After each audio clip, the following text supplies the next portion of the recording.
그래서 우리는 주일 예배 드리다가 우리 각 개개인을 향하신 하나님의 음성을 듣게 될 것입니다. 주일 예배 드리다가 복을 받아서 자녀들이 예수 잘 믿고 그들의 앞길이 열려지는 은혜가 임하게 될 것입니다. 우리의 앞길이 열려질 뿐만 아니라 이 땅에서 잘되고 가정이 행복해지는 그 축복이 주일 예배 드리는 성도들에게 임하게 될 것입니다. 이 복된 주일 예배 드리다가 하나님의 축복으로 새로운 기회가 생기고 질병이 치유되고 기적이 나타나고 각 사람에게 꼭 필요한 좋은 복을 받게 되기를 주님의 이름으로 축원합니다. 우리 좌우 앞뒤로 목례하면서 이렇게 축복하며 인사하십시다. 좋은 일이 있을 것입니다.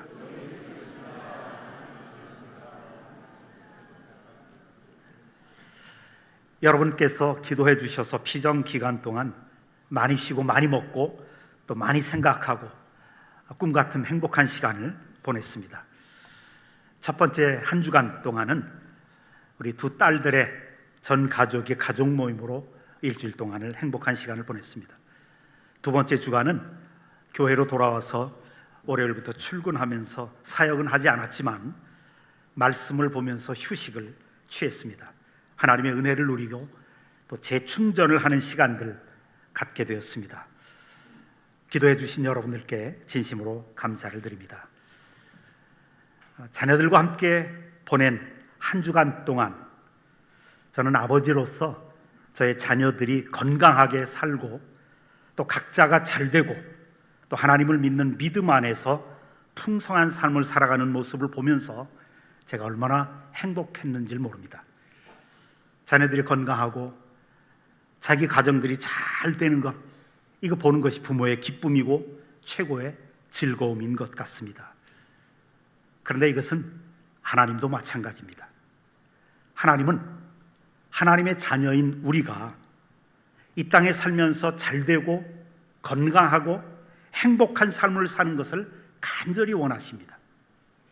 하나님 아버지는 우리가 이 땅에서 가난에 찌들려 살고 근근히 남의 도움을 받으며 살아가는 것 원하지 않으십니다.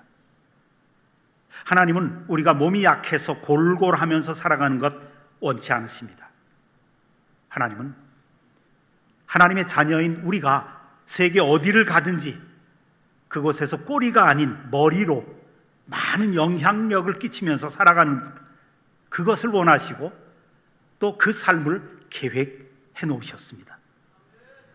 하나님은 우리가 남에게 꾸면서 굽실거리면서 남의 도움이나 받으면서 사는 게 아니고 베풀어 주면서 사는 삶을 살도록 은혜를 베풀어 주십니다.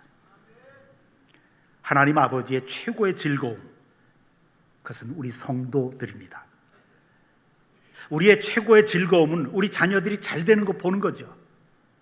우리 손주들이 재미있게 뛰어놀고 잘 자라가는 것 보면 얼마나 행복한지 모릅니다. 인생의 성적표 같은 느낌이 들죠. 내가 인생을 허투루게 살지는 않았구나 하는 그런 하나님의 최고의 행복, 그것은 우리 성도들입니다. 그래서 3절에서 그렇게 말하죠. 땅에 있는 성도들은 존귀한 자들이니 나의 모든 즐거움이 그들에게 있도다. 그래요. 성도들은 하나님의 자녀들입니다. 땅에서 살아가는 성도들이 존귀한 자들이다. 이건 히브리 원문의 뜻은, 존귀하다는 것은 영광스러운 존재들이라는 거예요. 하나님이 보시기에도 글로리어스 원, 영광스러운 자들이다. 하나님이 우리를 보실 때 그렇다는 거예요. 우리가 우리 자녀들, 손주들 볼 때 코 흘리건 말건, 몸에 흙이 묻어서 넘어져서 흙이 묻었건 말건 얼마나 우리 마음이 행복하게 합니까? 하나님이 우리를 바라보실 때 영광스러운 존재들이다. 너무도 존귀한 존재들이라는 거예요. 그러니까 여러분, 하나님은 우리를 그렇게 보시는데 우리는 우리를 함부로 자학해서는 안 됩니다. 함부로 우리가 우리 스스로를 비하시켜서도 안 되고, 그건 겸손도 아니고요.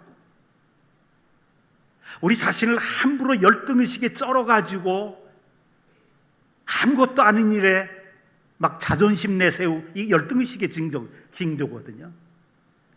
우리가 우리 스스로를 자꾸 짓누르는 그런 삶을 살아서는 안 됩니다. 하나님이 우리를 보실 때 얼마나 영광스럽게 보시는데, 너무 기뻐하셔서요, 나의 모든 즐거움이, 하나님의 행복이 우리 속에 있다는 거예요.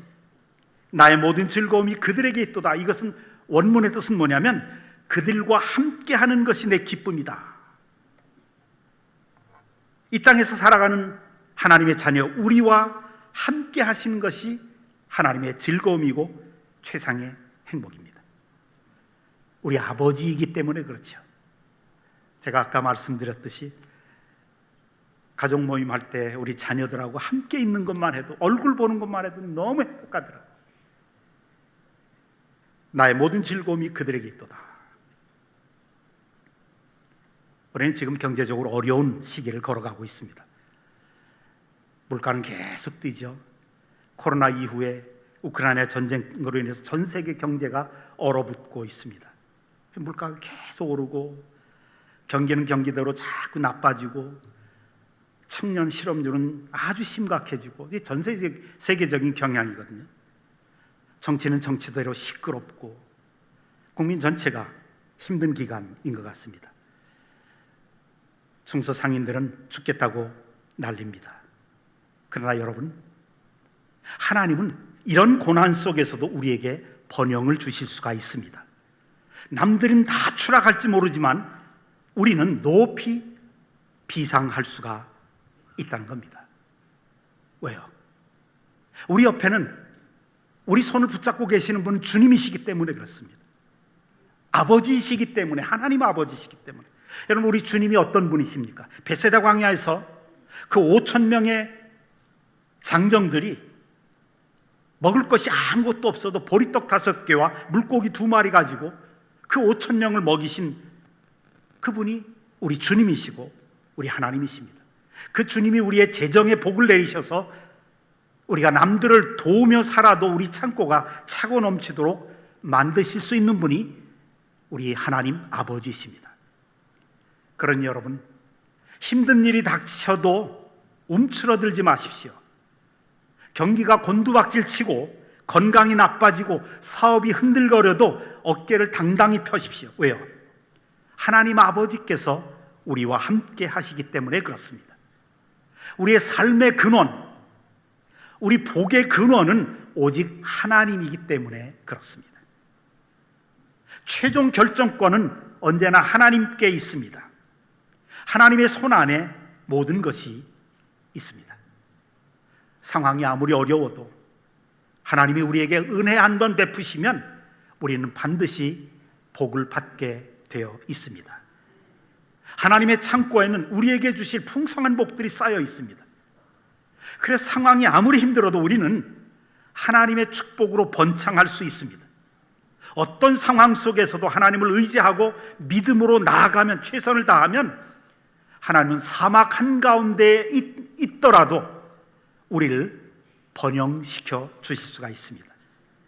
그러니 사랑하는 성도 여러분, 하나님이 여러분의 삶 속에 더 크게 역사하시기를 기도하시기 바랍니다. 더 크게 기대하십시오. 앞으로 계속해서 하나님이 인생 최고의 날이 될 수 있도록 우리를 이끌어 가실 줄로 믿으시기를 바랍니다.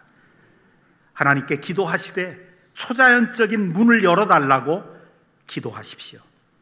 하나님은 힘들면 힘든 상황 속에서, 힘들면 힘들수록 우리를 위해서 일하기를 좋아하십니다. 어떤 악조건도 하나님이 하시고자 하시는 일을 방해할 수가 없습니다. 하나님의 능력을 제한하고 하나님의 기적을 스톱시키는 어떤 것도 있을 수가 없습니다. 단 하나, 우리 자신이 하나님의 능력을 제한할 수 있습니다. 우리의 불신앙 때문에. 어떤 누구도, 어떤 세력도 하나님의 능력을 제한할 수 없고 하나님의 축복을 막을 수 없지만 우리의 불신앙적인 태도, 부정적인 삶의 태도, 그것이 하나님의 능력을 제한시킵니다. 그러니 사랑하는 성도 여러분, 불신앙적인 삶, 이게 부정적인 생각에 휘둘르지 마십시오. 이 세상이 어려우니까 근근히 살아갈 것이라고 생각하면 정말로 근근히 살아가는 삶이 전개됩니다. 경제가 나쁘니까 앞으로 막막하다, 어떻게 살아가야 될지 막막하다고 생각하면 정말 앞으로 막막한 삶을 살게 될 것입니다. 앞으로 사업이 더 힘들 것이라고 생각하면, 그 생각에 지배받으면 그 생각이 기대가 되고, 그 기대가 믿음이 되어서 그 막막한 삶, 힘들어지는 그 고난의 삶을 향해서 문을 열게 됩니다. 고난을 실제적으로 내 삶 속으로 끌어들인 그런 결과가 나타납니다. 욥을 한번 생각해 보세요. 욥처럼 하나님의 은혜와 복을 많이 받은 사람이 어디 있습니까? 그런데 막상 환난을 당하고 나니까 욥이 뭐라고 고백을 해요? 내가 두려워하던 것이 나에게 미쳤구나 그래요. 내가 평소에 근심하고 걱정하고 두려워하던 것이 나에게 다가왔구나. 환난이 닥치니까 그 고백을 하잖아요. 이게 무슨 얘기입니까? 하나님의 은혜를 받고 행복하게 사는데, 자녀들도 다 가정이 행복한데 욥은 스스로 근심 걱정에 사로잡혔던 거예요. 이 행복이 깨지면 어떡하나, 자녀들에게 무슨 일이라도 생기면 어떡하나, 매일 근심해요.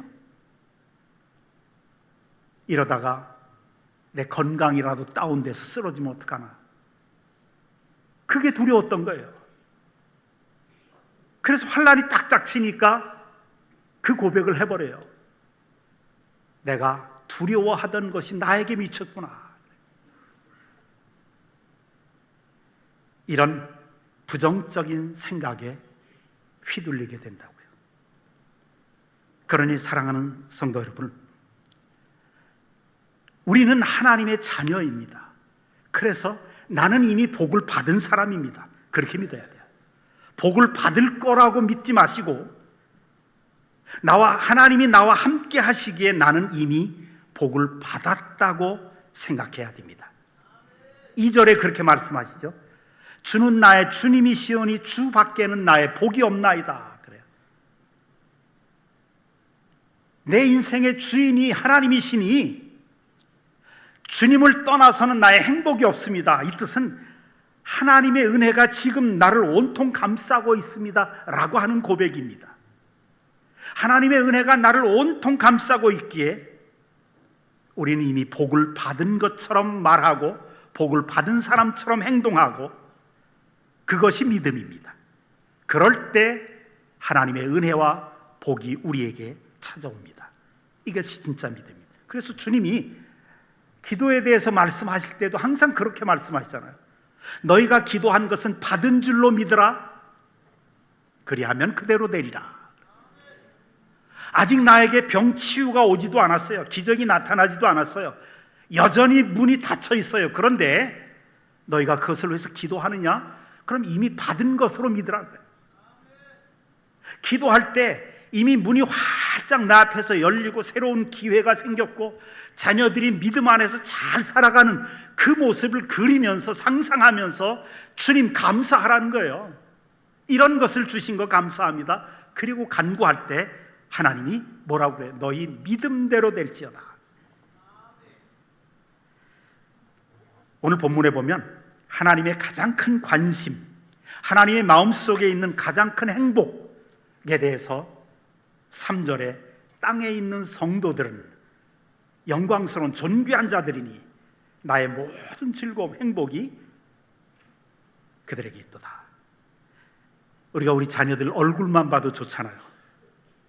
우리 자녀들이 또 자기 우리 손주들 동영상 찍어가지고 멀리 있으니까 카톡으로 동영상만 보내도 동영상 실행시켜놓고 얼마나 행복해요.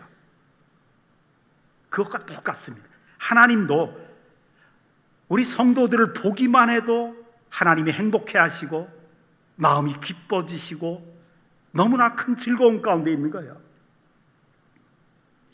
그분은 우리를 보고 너무 좋아가지고 막 복을 내려주고 싶어 하시는데 우리는 우리 속에서 자꾸 자격만 따져요. 내가 나를 가만히 보니까 예수 믿는다고 하면서도 죄를 날마다 짓거든요. 허물이 많거든요. 복 받을 것 같지가 않아요. 내가 나를 보니까 가만히 내 행동을 보니까 열심인지도 모르고 열심을 내지도 못하고 충성도 못하고 뜨겁지도 않고 자꾸 허물만 죄만 보이니까 나는 하나님이 축복 못 받겠다. 내가 기도한 것도 다 이 죄 지은 것 때문에 응답받을 수가 없을 것 같아요. 이거를 가리켜서 신학적인 용어로 병든 양심을 사탄이 이용한다고 그래요. 병든 양심이에요. 은혜가 뭡니까? 은혜란, 복음에 있어서 은혜란 정확한 성경적인 의미는 받을 자격이 없는 자에게 부어주시는 하나님의 선물이 은혜예요. 그래서 로마서 4장에 보면 내가 힘내서 땀 흘려서 순종해서 받는 싹이 아니라는 거예요. 은혜는 받을 자격이 없어요. 일한 것도 없이 받는 그 축복을 가리켜서 은혜라고 그래요. 저는 지난주에 휴가 기간 동안 한 주간 동안 제 사무실에 날마다 아침 일찍 나와서 기도하고 성경 보면서 이제 재충전을 했는데 구약 성경을 연구하다가 깜짝 놀란 사실이 있어요. 구약 성경을 가만히 연구해 보면 축복이라는 단어, 하나님의 축복이라는 단어가 두 단어가 있어요. 하나는 바라크라고 하는 단어, 하나님의 축복. 또 하나는 히브리어라서 까먹었어요. 좀 어려워서. 그런데 이 바라크라고 하는 단어가 거의 대부분의 축복을 의미해요. 415번이나 구약 성경에 나와요. 근데 이거는 제가 까먹은 그 축복이라는 단어는 26번 나와요.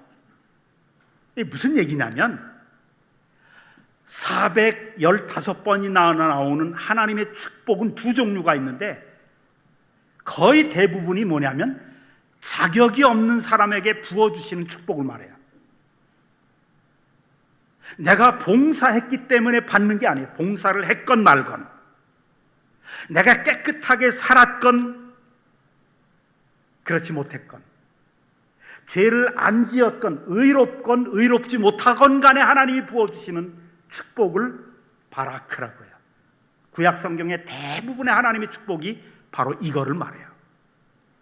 이건 아주 단순한데 우리는 여기에서 너무 걸려요. 우리 자녀들 보세요.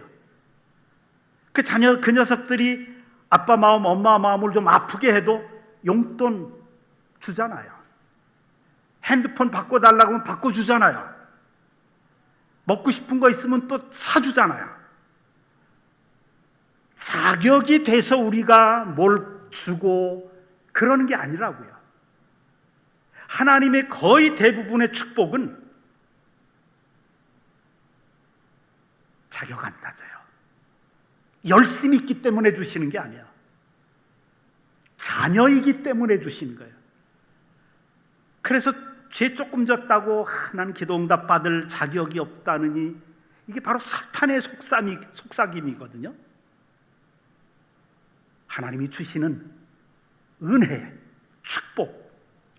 왜요? 그렇게 사랑하시기 때문에 그래요. 하나님은 우리를 바라보시기만 해도 막 행복해 하세요. 그분이 우리 아버지시라고요. 그래서 우리가 아무리 어렵고 힘든 상황 속에 빠져 있더라도, 우리가 좀 부족하고 허물이 많고 죄가 많더라도 그 하나님 바라보기만 해도, 그 하나님 바라본다는 게 뭐예요? 우리는 예수 믿는다고 하면서도 자꾸 예수는 안 바라보고 자기 자신을 바라봐요. 내 속에 있는 내 속에만 묵상한다고요. 우리 속에 뭐가 있습니까? 부패한 심성밖에 없어요. 아담의 속성밖에 없다고요. 속을 들여다봐도 죄밖에 안 보이고, 동기도 내가 봉사 좀 했다고 우리 동기를 살펴보면 그것도 순수한 동기가 못 되는 게 얼마나 많아요. 그건 신앙생활이 아니에요. 불교지. 신앙생활이란 히브리서 12장에 그러므로 믿음의 주요 또한 온전케 하시는 이인 예수를 바라보라 그래요. 우리 자신을 성찰하고 묵상하는 게 신앙이 아니라 우리의 믿음을 온전케 하시는 예수를 바라보라. 그 예수 그리스도를 바라보는 행위가 뭐예요? 예배라고요. 그래서 하나님의 모든 은혜와 축복은 예배를 통해서 우리에게 부어주신다고요. 그리고 그래서 우리가 예배를 정말 예배 통해서 하나님께 붙어있는 한 우리의 삶은 걱정이 없습니다.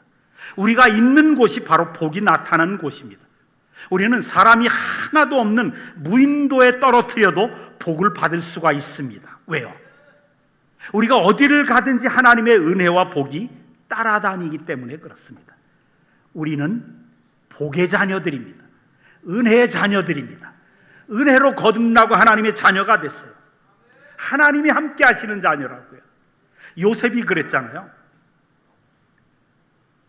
요셉이 신앙이 얼마나 좋았겠어요. 노예로 잡혀갔을 때가 15살쯤 되는데 철딱서니 없는 그 소년이 뭐 꿈의 사람이라고요? 아니에요. 꿈 한 번 꿨다고 그냥 좌우분별 못하고 자기 형들에게 찾아가서 그 얘기를 하니까 형들에게 미움받는 건 당연하죠. 자꾸 우리는 성경의 인물들을 미화시킬 필요가 없어요. 그대로 봐야 돼요. 그래서 형들에게 미움받고 애굽의 노예로 팔려가지요. 그런데 성경이 창세기 48장부터 계속 나오는 말이 뭐냐면 하나님이 요셉과 함께 하시니 보디발의 집에 노예로 팔려갔는데도 그 보디발의 경호대장 보디발의 집 전체 사물을 관리하는 책임자인 높은 위치에 오르게 되죠. 나중에 모함받아서 감옥에 던져졌지만 하나님이 요셉과 함께 하시니 이번에는 간수들까지 요셉에게 감옥에 대해 아주 모든 사물을 다 맡겨요. 그래서 마침내 하나님의 때가 되니까 하나님이 함께 하시니 아무도 풀지 못하는 바로 왕의 꿈을 해석해주고 나라 전체를 통치하는 총리의 자리에 앉게 되죠. 하나님이 함께 하시니까 성폭행범이라는 누명을 쓰고 감옥에 갇혀 있을 때도 그 최악의 상황 속에서도 하나님의 은혜가 임하고 때가 되니까 축복으로, 기적 같은 축복으로 총리가 돼요. 우리 모두에게 이 똑같은 은혜가 임하시기를 주님의 이름으로 축원합니다. 왜요? 하나님이 함께 하시니. 그래서 은혜입니다. 그래서 이 하나님을 신뢰하면서 나아가는 믿음의 사람들은 좀 부족해도 허물 많아도 결코 무너질 수가 없습니다. 우리에게 이미 주어진 일터에서 믿음으로 최선을 다하고 작은 일에 충성하면서 하나님께 영광 돌리면 반드시 하나님의 은혜와 복이 임하게 되고 하나님의 때가 되면 하나님이 우리를 꼬리가 아닌 머리로 살아갈 수 있도록 우리를 높이 드십니다. 여러분, 우리가 어디를 가든지 하나님의 복이 따라다니는 존재입니다. 왜요? 우리는 축복의 자녀들이기 때문에 그렇습니다. 그러니 사랑하는 성도 여러분, 고개를 좀 높이 들고 당당하게 사시기 바랍니다. 하나님이 나와 함께 하신다는 이 자신감을 가지시기 바랍니다. 영적인 배짱이 있어야 돼요. 하나님이 우리의 미래를 위해서 놀라운 복을 예비해 놓고 계십니다. 그러니 하나님의 축복을 기대하면서 사십시오. 하나님으로부터 큰 것을 기대하시고 큰 것을 구하도록 하십시오. 위대한 것을 기대하면 위대한 삶을 살게 됩니다. 믿음으로 긍정적인 상상을 해야 됩니다. 모든 장애물을 극복한 모습을 상상하시고 건강하고 번영하고 있는 나의 모습을 상상을 계속해야 됩니다. 하나님이 주실 그 축복을 이미 받은 것처럼 생각하고 하나님께 감사하면서 기도하면 하나님이 그대로 이루어 주실 것입니다. 하나님을 예배하는 성도들, 예수 그리스도를 바라보는 성도들, 믿음으로 살아가는 성도들, 자기에게 맡겨진 일에 믿음으로 충성 다하면서 하나님께 영광 돌리려고 애쓰면 우리가 어디를 가든 하나님의 복이 따라다닙니다.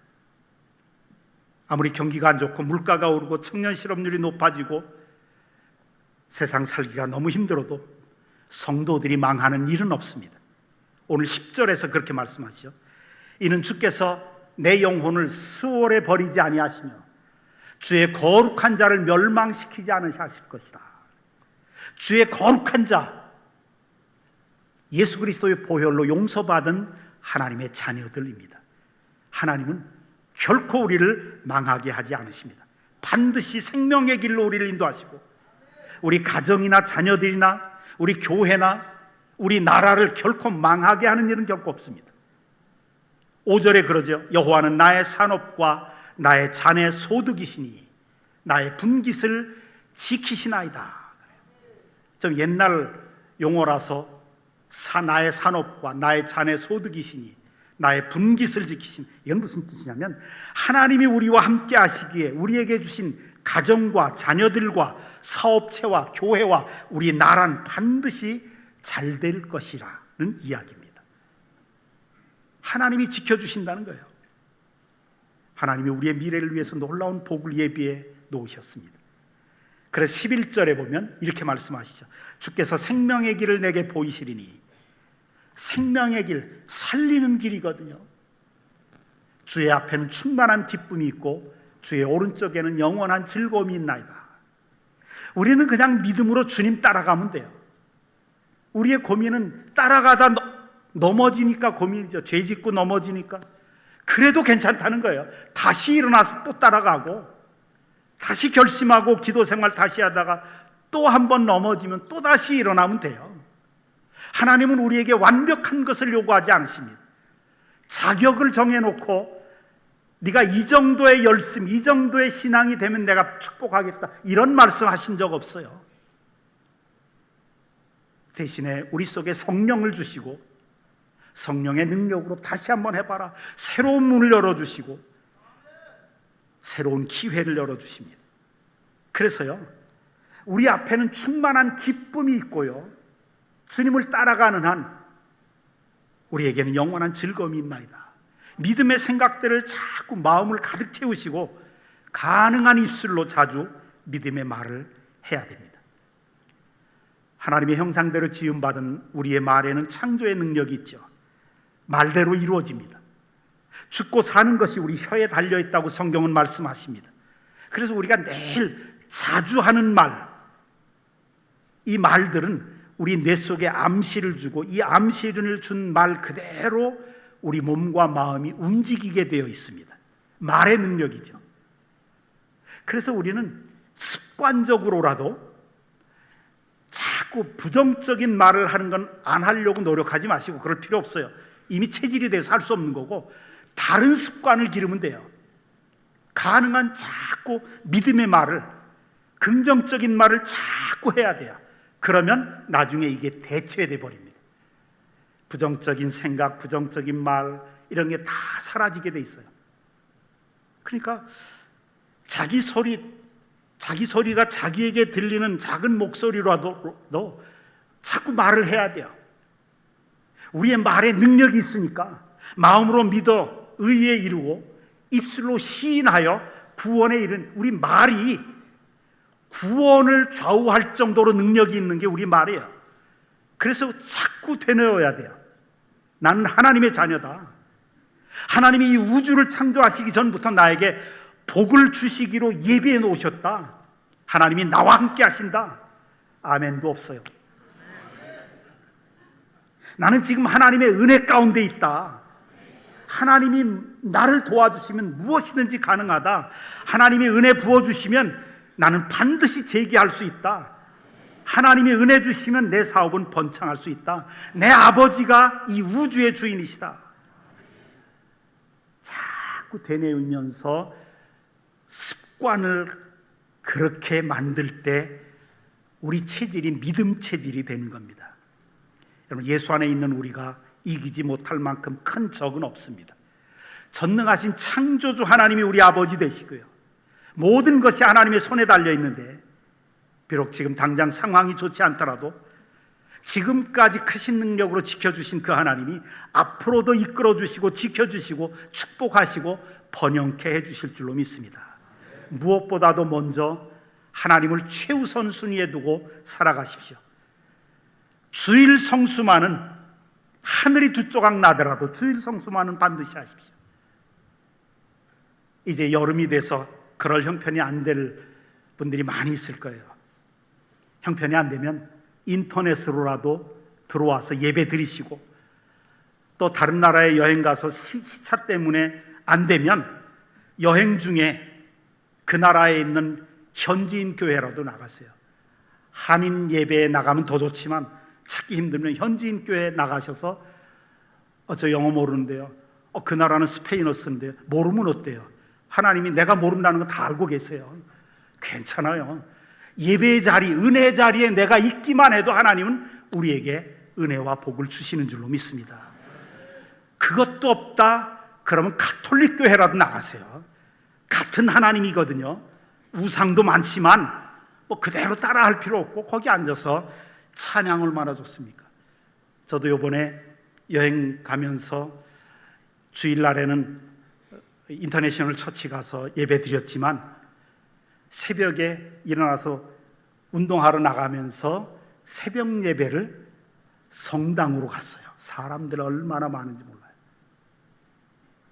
새벽 미사가 있더라고요. 새벽 미사에 가서 괜찮아요. 유럽 같은 데 가면 개신교 찾기가 힘들잖아요. 그럼 성당에 가서 예배 드리는 거예요. 하나님 앞에 예배 드리고, 뭐 이거 안 해도 되잖아요. 꼭 뭐 성수 찍어가지고 이거 꼭 해야 돼요? 안 해도 되잖아요. 성찬식에 참여하지 마시고, 거기 성찬식이 그건 하나밖에 안 줘요. 그래서 그건 참여 안 해도 되잖아요. 기도하고 찬양 듣고. 그것도 안 된다 그러면 패키지 상품으로 따라다닐 때는 꼭 시차 때문에 인터넷으로 안 된다 그러면 호텔방에서 좀 일찍 일어나서 주일날 일찍 일어나서 찬송 3장을 부르세요. 성경 5장을 읽으세요. 그리고 5분 동안 뭐 주시옵소서 그런 기도하지 마시고, 하나님 오늘 감사합니다. 오늘 여행 가는데 하나님 함께 해주셔서 감사합니다. 계속 감사만 하세요. 그러면 하나님이 미안해서라도 감사한 건 다 주세요. 그러잖아요. 우리 인간관계에서도 그냥 주지도 않았는데 나한테 줘서 고마워. 난 자네가 도와줘서 너무 고마워. 자꾸 고맙다고 그러면 미안해서라도 주잖아요. 하나님도 마찬가지. 감사가 하나 많으면 감사한 그대로 우리를 이끌어 주실 줄로 믿습니다. 먼저 주일 성수, 믿음으로 나아가면서 먼저 베풀고 먼저 섬기고 먼저 선을 베풀며 살아가면 하나님의 복이 여러분의 삶 전체를 뒤덮을 것입니다. 영혼이 잘 될 것이고 범사가 잘 될 것이고 육신이 강건하게 될 것입니다. 이런 하나님의 은혜와 복이 우리 모두에게 넘치시기를 주님의 이름으로 축원합니다. 아버지 하나님, 우리와 늘 함께 하셔서